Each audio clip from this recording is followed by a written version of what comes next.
Just about an hour ago, I made a video about what I thought were the top 5 carry guns under $400. Now, before I even make this video live, I kind of anticipate a lot of people are going to be on me about why isn't the Smith & Wesson Shield on this list? Well, there's a good reason why the Shield is not on this list.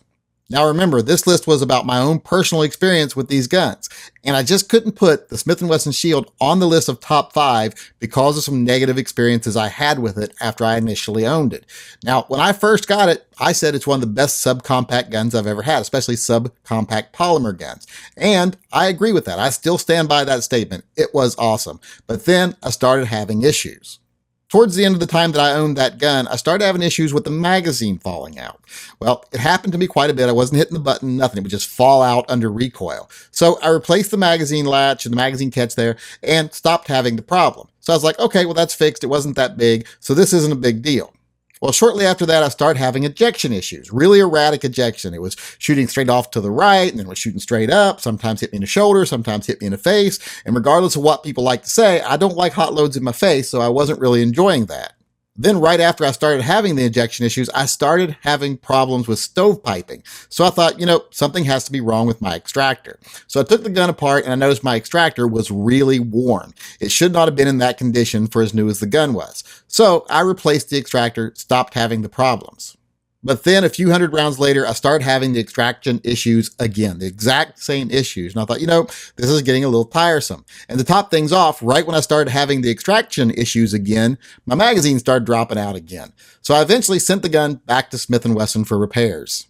And to the credit of Smith & Wesson customer service, they did a great job of getting it in there quickly, getting it fixed, and getting it back to me. When they got it back to me, it looked like a brand new gun. They had pretty much replaced everything on it, and I was really happy with it, but didn't want to trust it. So I sold it. Plus, I had a lot of other options I could carry. It wasn't like I needed that gun as a subcompact gun. And because of my personal experiences with it, I just couldn't trust it again. And for that reason, I can't put it in the top 5, even though it probably would have made number 6 on my list if it was the top 6 carry guns under $400. It might have possibly been knocked out by a car or a SIG P290 RS, especially since the cars had the best triggers I've ever known on a small polymer gun. But, it probably would have been 6 or 7 if I'd have had the list be a little bit longer, but I just couldn't put it in the top 5 because of issues I had with the ones that I owned.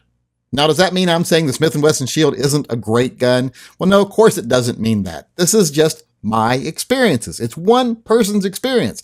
And I know there are lots of people out there that bought the Shield. It's one of the best-selling guns of all time, and most people love it. So my experiences are not the common experience. They're outside the norm, and I know that. But still, it's my personal experiences, the experiences I've had with the gun. That doesn't mean I'm saying your gun sucks if you have one. I'm just saying the one I had sucked, and it kept me from recommending it in a top 5 list. It seems no matter what gun you say you carry or you like, someone's going to come out with a horror story and say, those guns are garbage because I had one fail. Well, just because you had one fail doesn't mean a gun is garbage. No more so than if you have a gun that's normally garbage that does well. Doesn't mean it's a good gun, just means you got lucky.